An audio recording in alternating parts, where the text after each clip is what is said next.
Hello viewers and welcome to Daily Politics. On this program, we discuss issues around politics, policy and governance. I am Hamza Idris. 7 of Nigeria's 18 registered political parties on Wednesday formed a new coalition under the aegis of Coalition of Concerned Political Parties, CCPP, expressing concern over the integrity of the judiciary in Nigeria. The 7 parties urge the judicial system to save Nigeria's democracy and rid themselves of political and executive interference. The coalition comprises of the People's Democratic Party, PDP, African Democratic Congress, ADC, Social Democratic Party, SDP, Allied People's Movement, APM, New Nigeria People's Party, NNPP, Young Progressive Party, YPP, and Zenith Labour Party, ZLP. Still on tidbits, the Economic and Financial Crimes Commission has called for increased budgetary allocation to enable it to intensify its fight against corruption in the country. The chairman of the anti-graft agency, Ola Olukayode, made the call while defending the agency's budget in Abuja. Take a look. According to Olukoyede, the EFCC has been facing numerous challenges in carrying out its mandate due to limited resources, as the agency's current budgetary allocation is not commensurate with the scale and complexity of corruption cases it deals with on a daily basis. He emphasized the urgent need for increased funding and oversight by the committee. All the ongoing projects are already completed. I want to know the reason why this reduction.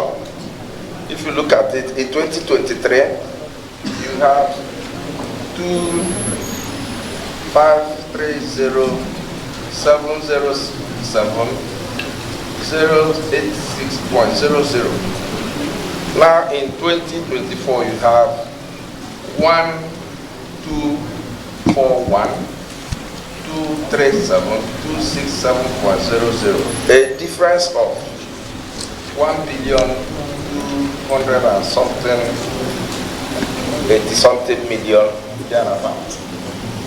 So this is a very big shift from what you had in 2023. The chairman of the House Committee on Financial Crimes, Gbenga Olawepo-Hashim, noted that it is the responsibility of the committee to carry out oversight functions, as this will address any loophole in the agency. We are going to work in collaboration with the committee. The job of the committee is to oversight, the implementation of this budget as well. Step by step, point by point, monthly basis, quarterly basis, we have put mechanism in place to ensure that if we give you the opportunity to have your approval for our total proposal, we also want to confirm that it will be implemented to the last kobo. House Committee on Financial Crimes, while meeting with the Nigeria Financial Intelligence Unit (NFIU), the chairman also urged its members to unite in their commitment to safeguarding the economic prosperity of the nation, recognizing that the collaboration with the NFIU is instrumental to achieving their common goal. He added that together they can build a resilient financial system that stands as a beacon of trust and integrity.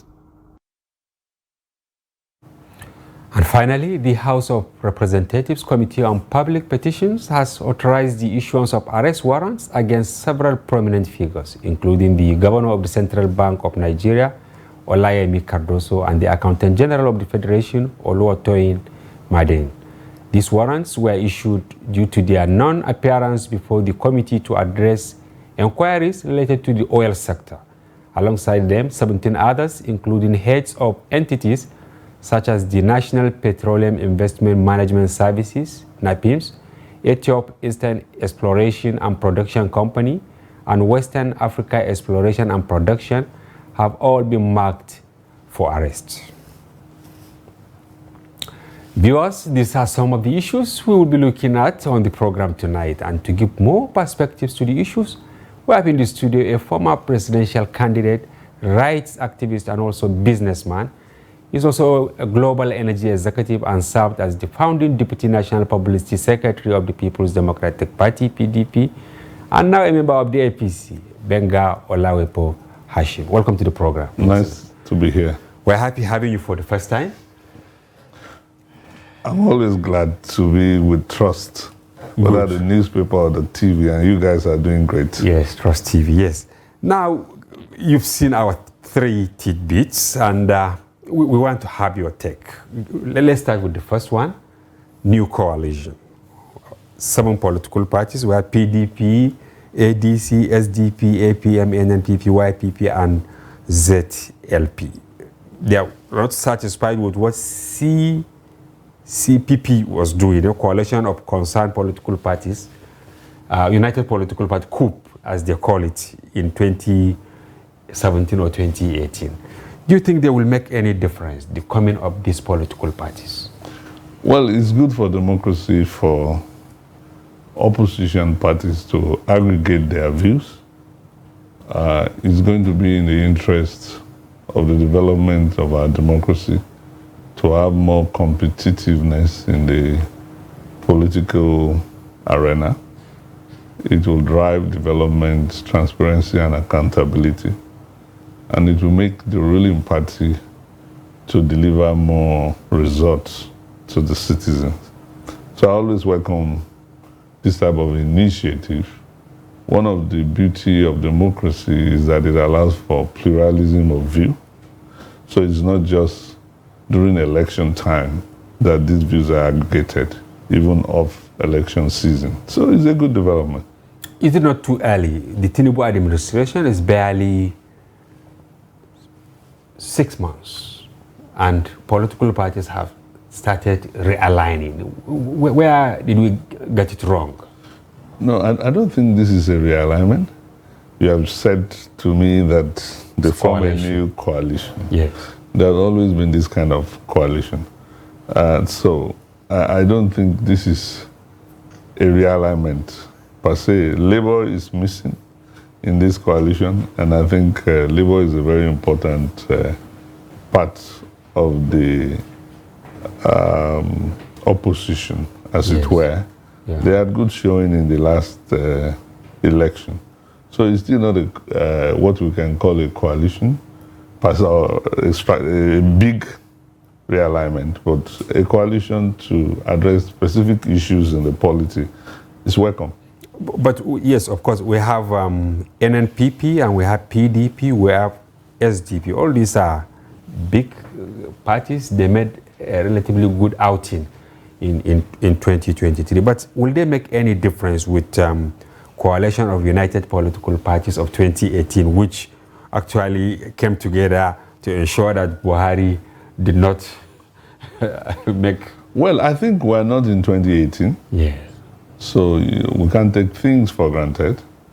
In the build-up to the last election, when the Labour guys were coming with the young Nigerians trying to make a point that they need a change, and a lot of people were making very ridiculous analysis. They were structureless, they were this, they were that. But at the end of the day, you saw that they made very impressive showing and took a lot of states across the country, both at the presidential and governorship election. That didn't look like a fluke. So I don't think the APC can take things for granted as a political party. People have to deliver better services to Nigerians, be more accountable, be more respectful of citizens' feelings, and ensure that policies are well thought out. Yeah. This is the business of opposition in the democracy, and I think they are starting well. And okay, our second tidbit, EFCC asking for more funds while depending its budget at the National Assembly. Is it a worthy request? Well, interestingly, when I was Deputy National Publicity Secretary of the PDP in 1999, EFCC was one of the big institutions that was formed under that government. And before then, there was nothing called EFCC. So it was one of those big bills that were taken to the National Assembly. And there was a consensus by across party lines at that time that we needed an institution to confront corruption, which had become endemic. And now I don't think we have made very good success in fighting corruption, particularly in the past 10 years. So if they need more funds to be more effective in their investigation, they should be a well-funded organization. But if you are to rate them on a scale of 100, what will you give them as far as their performance is concerned? The corruption, the issues with corruptions are larger than just arresting and prosecuting people, all right? The issues with corruption also has to do with the ethical issues that you would also need some kind of ethical reform in the country. We have to, as a country, learn how to curb our bloated lifestyles. Right now, we just encourages corruption. People just think now that going to government offices is the fastest way to be rich. And then the way our public officers also conduct themselves as some kind of emperors once they take power. I was having a conversation with Gbenga Olawepo-Hashim. I mean, one of my dear friends that we have been together. He runs one of these NGOs. And the German chancellor was visiting. And the ambassador had to come for a quick meeting. And the ambassador came by a boat. And then there was a deputy governor of Nigeria who came with about 8 SUVs. Those SUVs can provide over 1,000 jobs, in a small-scale factory. And even the money to fuel them is enormous. I mean, if you look at the lifestyle of public officer, I mean, this is an officer of a government that is easily, I think, the 4th or the 5th largest economy in the world, Germany. He came by boat, the ambassador. Sure. And then the deputy governor came by 8 SUVs. So it's not just arresting people for stealing money alone. There are ethical issues we have to deal with, all right? Apart from just arresting people and prosecuting people. The lifestyle, the symbol, the statement we'll make by the kind of examples that we give as public officers. Those are also very Many important. Nigerians see EFCC as a toothless bulldog. I'm sorry to use this description because when it was established... It was not toothless. You remember? What I'm trying to say is... When Nuhu Yes. was EFCC chairman, and he was still serving as in the police, he was not even a commissioner of police at that time. He arrested the Inspector General of Police, Tafa Balogun, and that is where I'm heading on public TV. That's where I'm heading to. Those days... the governor of Bayelsa State then, Alamesia, who was in the same party with President Obasanjo, he was impeached and put on trial.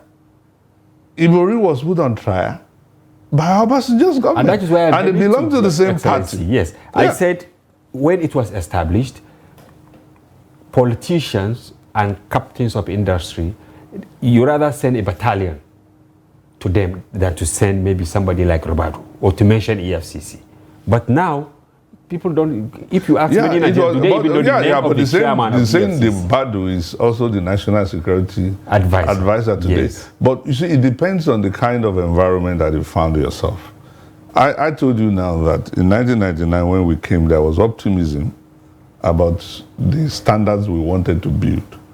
And whether it's in the party or the National Assembly or in the executive, there was strong leadership on these issues. So the environment emboldened all the officers to be able to do their work.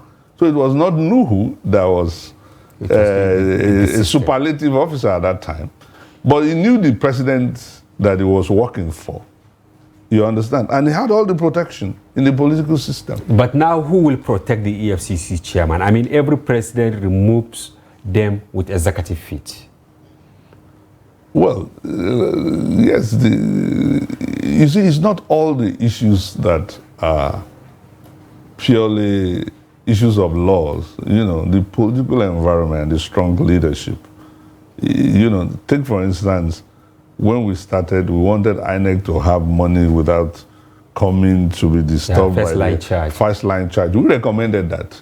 Interestingly, the man you mentioned is his party now, Z Labour Party, Dan Nwayao and I, and Pascal Bafiao, the day Abacha died, were the one who wrote the memo from the G34 headquarters. It was drafted on what should be the way forward for the transition program. And we asked that INEC should take his money first line charge. All right? We gave it that name, Independent National Electoral Commission. It was called NECON at that time. We thought it should be independent. The recruitment should be advertised and all that. Now, this independence itself is now, they are now wielding power without accountability. All right? So you might have some institutional reform that has some positive objective as its desire, but also the people who are staffing these agencies and the environment that they work with is also very important. Very sad. Finally, the arrest of CBN governor and the accountant general. You know, is it the warrant of arrest? Yes, the warrant of arrest. Well, yes, to come and explain certain issues around the oil. One CBN governor is still standing trial. So yes, I think people now feel bold and say, okay, we can arrest the CBN governor. Yes. So they mentioned some oil companies, you know, as culprits of some shoddy deals. You are the owner of Oil World Limited, operator of OPL 241, and also Transnational Energy, license holder of PPL 221, among others. Have they invited you? No, I'm not part of the list. Why? No, but we should also not be too excited about these invitations, you know. Why? Let's hear from these parties that have been invited. They have a right to also explain themselves and defend themselves. You know, you wouldn't know whether they have been contacted or invited properly. Or it's just media trial. You know, and we shouldn't get to that level where we make conclusions just based on statements that have been made. They have a right to defend themselves, whether they are corporate citizens or they are just individual citizens in the country. We need a timeline in Daily Trust from the onset of this, the 10th Assembly, you know, about 3 weeks back. About 50 probe panels established by the House of Representatives. Over 50 different panels to investigate this, to investigate that. What is your take on this? Is it really worth it, these investigations? Well, it's part of their oversight responsibility. And then if they invite you, just go and explain yourself and defend yourself. But responsibility without accountability, you try to make, because many Nigerians are actually accusing them of using those opportunities or powers given to them by the Constitution to extort agencies, to extort ministries, to extort business people like you. Well, people, you can't defend yourself. And if you don't have anything shady, you don't allow anybody to extort money from you. If you don't have anything you keep your books clean. You are hiding, they are not going to blackmail you. Fair enough. Yes. Now back to the business of today. We said issues in the polity. Of course, we have discussed some. But the first one I have for you, you authored an article telling President Tinubu to rescue Nigeria from grim realities. You are a member of the APC. In fact, you vied for the presidential ticket under the APC, but... No, I didn't eventually buy the form because the form was too expensive. You know, I couldn't bring myself to cough out 100 million, even if I could afford it, I don't think it was sensible to go and buy a form as expensive as 100 million naira to contest for an election when the president's salary will not be up to 100 million in a year. So, and I saw a lot of ministers who were serving who bought such forms. You know, I didn't think it was ethically correct. And most of them are not businessmen. They don't have oil companies, so they are not, their legitimate income could not have supported that purchase. You understand? So there are certain things that I believe are morally wrong. It was morally wrong for our party to have fixed 100 million naira. But some afforded it. Is it that you don't have the money to pay for that, or you feel it's morally wrong to fix that? I believe it's morally wrong to start with. All right? We should... Look, in 1999, the PDP nomination was as low as 500,000 naira for governorship ticket. 500,000, half a million. Half a million, yes. And even then, it was tough for some people to afford. And waivers were given for some good candidates that the party felt would win, and quietly they were allowed to run. And they were one of the best governors that we had. People who didn't pay that money that we gave waivers. They were giving waivers because they could not afford the money. Even the 500,000. And some of them became excellent governors. And we just quietly gave them waivers. Because we just said, look, from investigation conducted in this state, if we gave the ticket to this guy, he would win, although he's not as rich as the other people. So let's give him a waiver on this 500,000. So I think we've run this system terribly in such a way that we are making money to play the role that it should not play in our political recruitment process. And what that signals to me, when you say people should go and pay, you don't hear this kind of thing even in advanced democracies. In the US, do you hear a nomination fee? Do you hear it in England? It's just intent, right? Yeah. Okay. So why would a country where more than half of the population are living below poverty line be having a nomination fee of 100 million to run as president? It doesn't show seriousness. It shows that we have handed the polity to be driven by pecuniary reasons rather than competence. And as long as you have this kind of orientation, the polity will pay for it.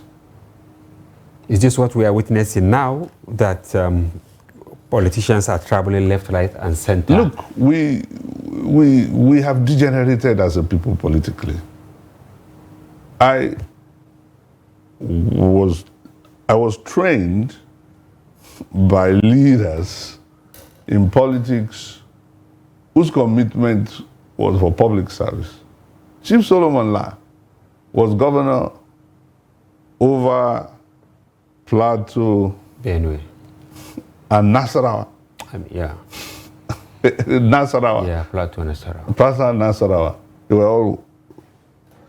This man, almost 50% of the infrastructure of those areas were built by him. He didn't have a single plot of land in Abuja until he died. All right? You had people like Alhaji Rimi, all those excellent things he did in Kano. Malam Chiroma was central bank governor. He didn't own estates in Abuja or anything. These were people who were committed to the highest standard of public service.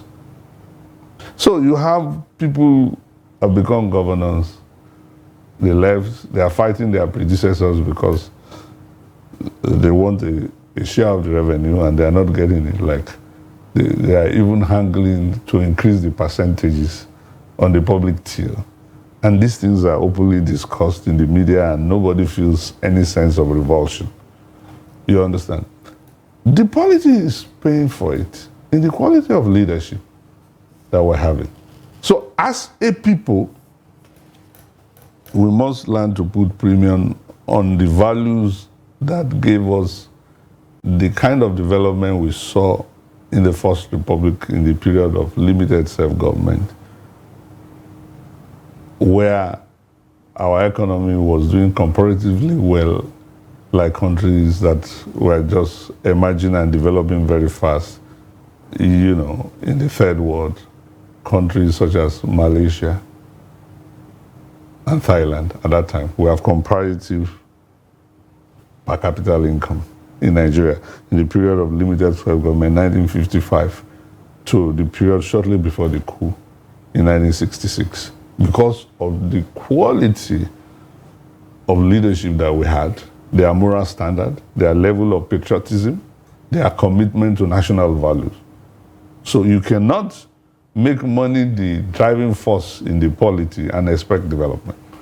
Okay, what inspired you to author this article, Rescue Nigeria from Grim Realities? Because it's like you address it to the president. I think the realities, are they not really grim? You have inflation at,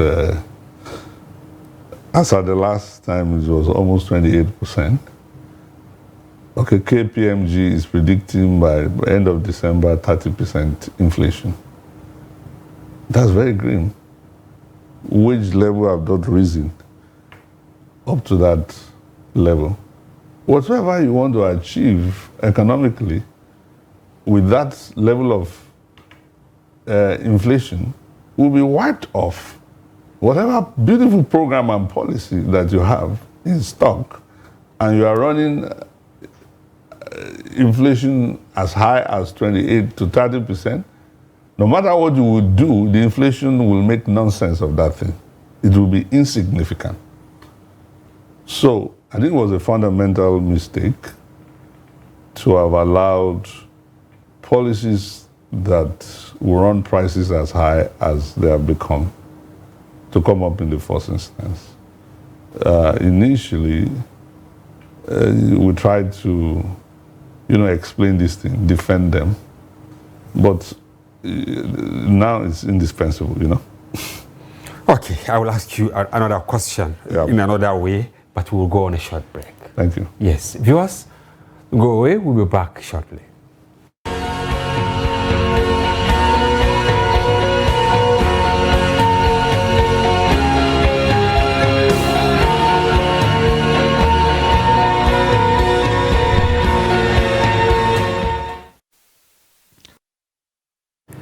Welcome back. If you are just watching, this is Daily Politics on Trust TV. Do well to follow the conversation across our social platforms on Facebook, Instagram, and watch us live on YouTube.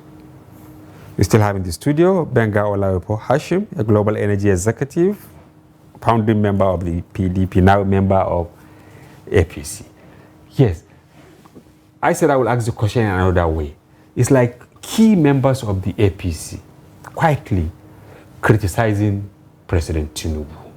I mean, is it that the takeoff was faulty, or where did he get it wrong? No, to be honest with you,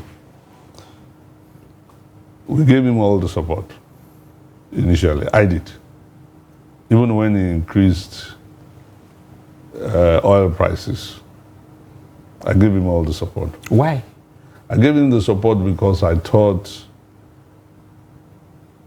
even though I've always been against increasing petroleum prices since under the military, all right? I mean, I've always believed that Nigerians should have something that they can call benefits from being Nigerians. There is no public transportation, there is no efficient electricity supply, security is in bad shape, there is no universal healthcare system as you would take for granted in the UK. If you are a citizen of UK, there are certain things you take for granted. You take social security for granted as a US citizen. All right. The only thing Nigerians really could say was cheap fuel. All right. Which performed a lot of stabilizing role in the economy. So I was opposed to all these years, the removal. But when he announced that he has removed it, there was no debate, all right? Well, immediately we put forward suggestions, even via the public communication. Like what, yes? Like one, you now needed to put in measures that would curb inflation through efficient public transportation. You can't beat trains now, all right? But you could do mass transit buses quickly in such a way that people would not need to bring their cars to work, all right? And then you should immediately pay workers of all categories transportation subsidy, all right? Immediately, not thinking about it in a year's time. Is it not subsidy through another door if you start paying money? No. You see, like I told you, I was against removal of subsidy all along. So I've never been for it. But it was done already. And you are into oil. And it was done already. And then the market reacted by increasing prices. Even if you reversed to the old price, those prices that are gone up will not come down again. All right? And so if you reverse to the old price, there will not have been any benefit on the economy. The prices that was up won't go down. So the only thing that you could do is the gains you made from that withdrawal, you must manage them in such a way that you mitigate the effect of that increase in price level. But are you saying if the price of petrol comes down to, let's say, 300, a bag of rice will not come down from 50,000 to maybe 30 or 28? It will not be mutatis mutandi. It doesn't work that way because the market has already made some, gains, which they are not going to bring down the price instantaneously. They will not let it go. Just like that. They won't let it go. They will make a kill on the economy. Those who cannot make a kill are wage earners and other sectors that cannot manipulate prices as shopkeepers can do. So you have to mitigate the effect of that on them. The chief argument against removal of subsidy was that, you see, the petroleum products played more roles than just taking people to work. The hairdresser uses petrol, okay, for a small generator. The tailor uses petrol. But the promoters uses petrol. of fuel subsidy removal, they convince the world, and they even, force it on Nigerians to believe that we were only subsidizing the rich. No, that's not correct. I mean, I wrote against that. We had a very serious debate in 2022. And I think President Buhari was well advised. That's why he didn't do it. That the inflation that will happen. Let me tell you, so that this energy mix, so if you understand it, you will know the impact of increasing petrol. You see, Nigeria should ordinarily generate 250,000 megawatts of electricity to be at par with South Africa and Turkey, that are middle-level economy. So what do we do now? We are generating less than 10,000 megawatts. Okay? And even the administration projection is that they will do 15,000 megawatts in 4 years. So, which is just nothing. So what it means is that everybody is self-generating by using your petrol. So petrol and diesel is fueling electricity generation in houses, in factories, and in workplaces. And not until you have an efficient electricity generation and distribution system will you see a drop in the consumption of this item significantly. So when you had that subsidy regime, it was subsidizing everybody. Most poor people, the woman grinding pepper, she was using petrol to grind it. So anybody telling you that it was just benefiting the rich, that was just a cheap propaganda. It was not just benefiting. So briefly, what do you think? Rich. What do you think he should do? They have been. We will do this. We will do that for 6 months. Nigerians have not seen anything. Well, they need to do it. How? How? Yes, if you are to advise the president, or you have left APC. I'm not left APC. You are still in APC. Okay, so if you are to advise him as a member of the family, that look, Mr. Tinubu, it's not about you saw my statement when the thing was increased. The one you quoted, there are specific policy recommendations. Yes, maybe you know. As the things that they need to do. Now we cannot overflog this matter, on television. But I just want to say there are immediate things that can be done. Okay, mention maybe 2 of them, so for the benefit of our viewers. Immediately, you must have a mass transit system. There are buses, you understand, that can move 7 to 10 million Nigerians every day to work in major cities. Do they have the money to procure? They do. It will not. They have not paid November salary of federal civil servants. I don't understand why that should be that should be a problem, because number one, you are no longer subsidizing. You are no longer subsidizing. So where do you think they are taking the money to? No, I'm just asking. You need to ask the Minister of Finance and the central bank governor. I can't understand, for instance, why there is problem with having money to pay for those services. Because you no longer pay for petrol and diesel subsidy, which you estimated was running to almost 1 trillion naira monthly by this devaluation now. Okay, so you no longer pay that subsidy. Number 2, you have a slight increase in the daily production of crude.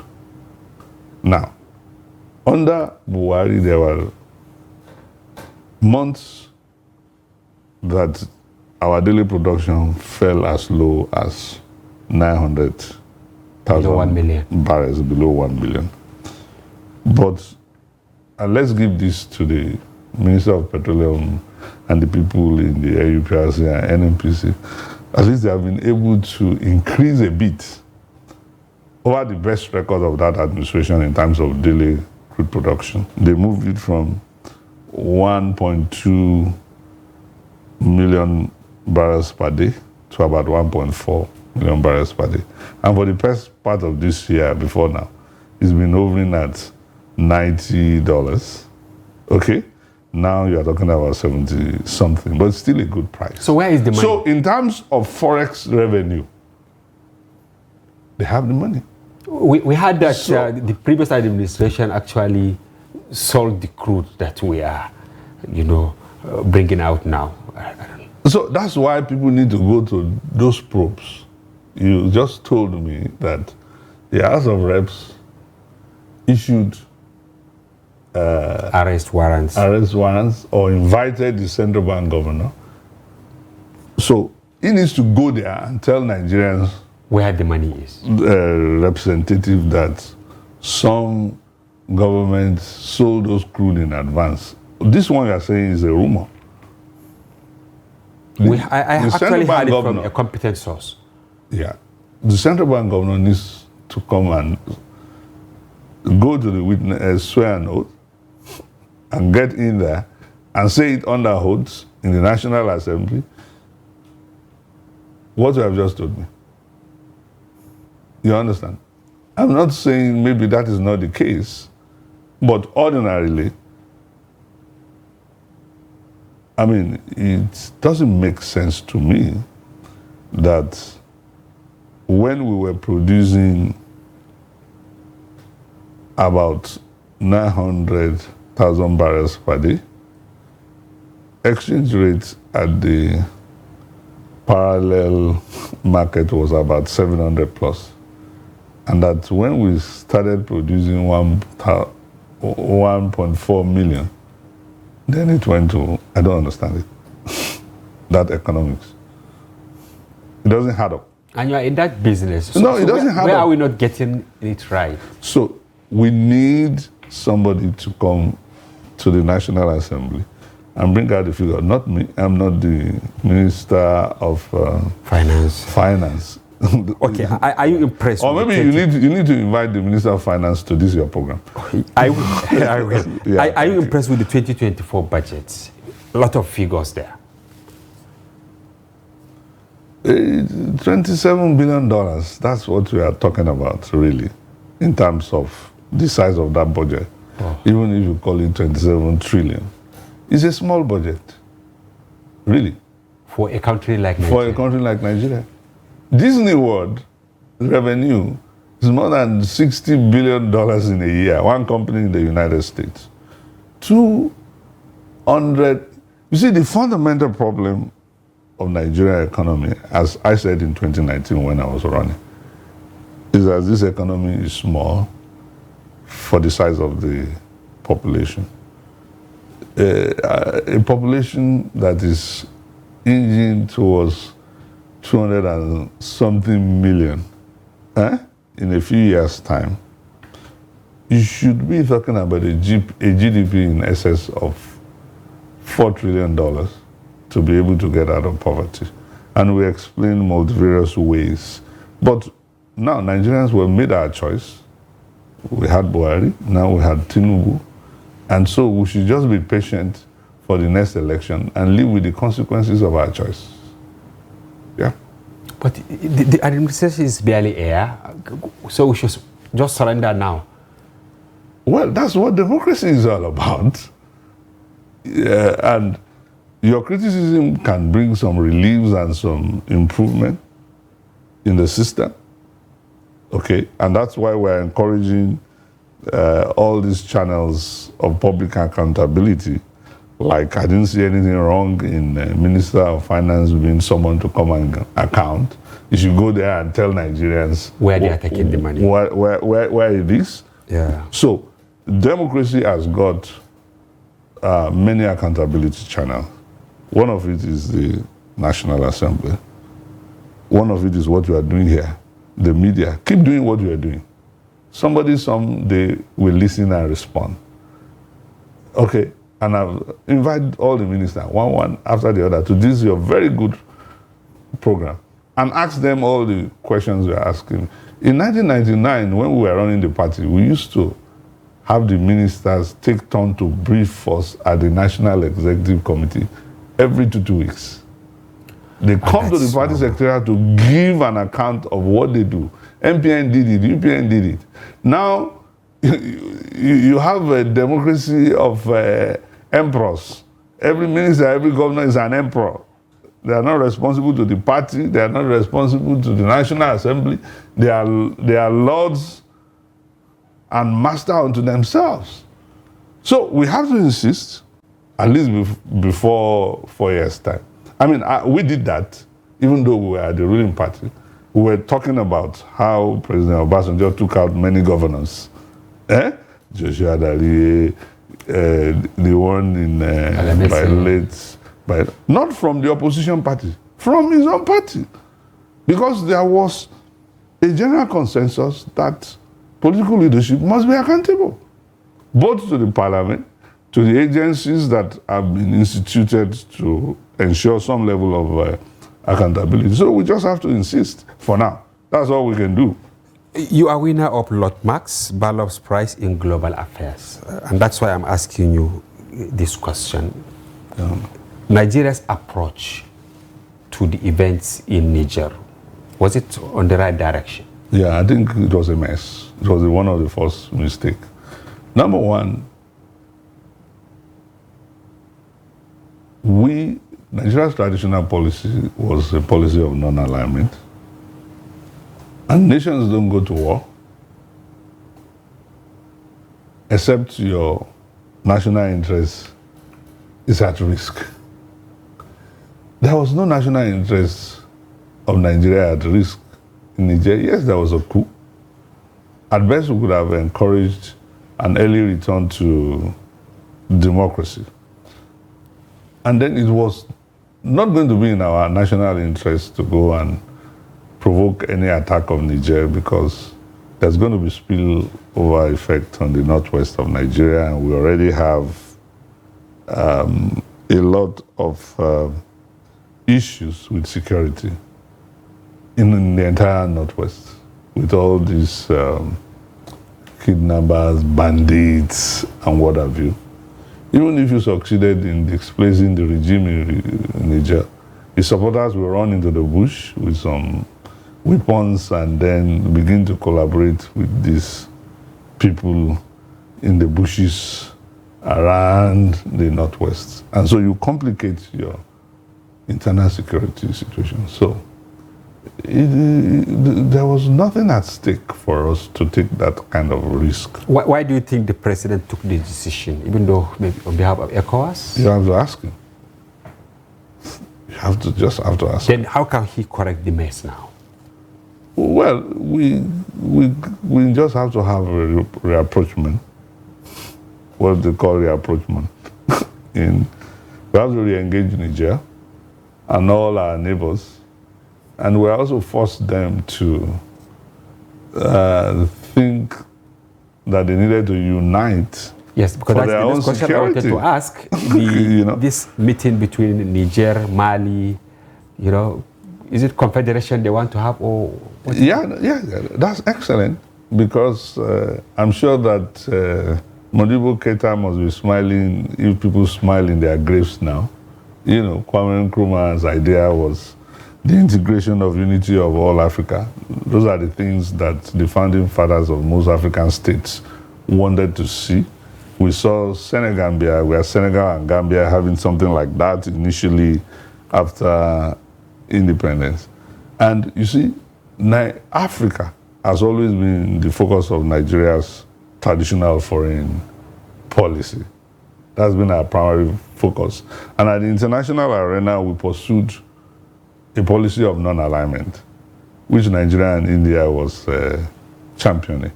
So there is a need for a rigorous conversation on our foreign policy. Now I don't even know what the foreign policy is, really, you understand? And that is not a good way to organize yourself as a country in the international system. Your foreign policy must be very clear. What you do with your allies and friends and neighbors must be very, very clear. You don't force them to start guessing. What are you doing? And send them in panic. That's very dangerous. Okay, finally, in less than 1 minute, what happened in Kaduna State, the bombing of innocent civilians? Well, these unfortunate things happen sometimes, but how we manage them is very important. Somebody very high up should have been there to commiserate with the people. And are you referring to Tinubu, who just returned? He returned yesterday, and up to now we didn't hear that he's my president, and I'm still a member of the APC. Do you expect him to go there? So, ordinarily, these are things that presidents do. Yeah. All right. Thank you very much, Gbenga Olawepo-Hashim, Global Energy Executive, founding member of PDP, now member of APC, presidential candidate of People's Trust in 2019. Well, thank you for coming to the program. It's my pleasure to be and for here. your informed perspective. We have to have you again. You are a very informed journalist, so you get responses to the questions you ask. I appreciate it. Thank you. Thank you very much. God bless you. And viewers, that's a wrap on today's package. We sincerely hope you found the conversation engaging and informative. And be sure to join Daily Politics Live, airing every weekday, and also our special package on Friday, during which we open our telephone line for you to comment on national issues. Once again, we thank you for watching. Bye-bye for now. I'm Hamza Idris.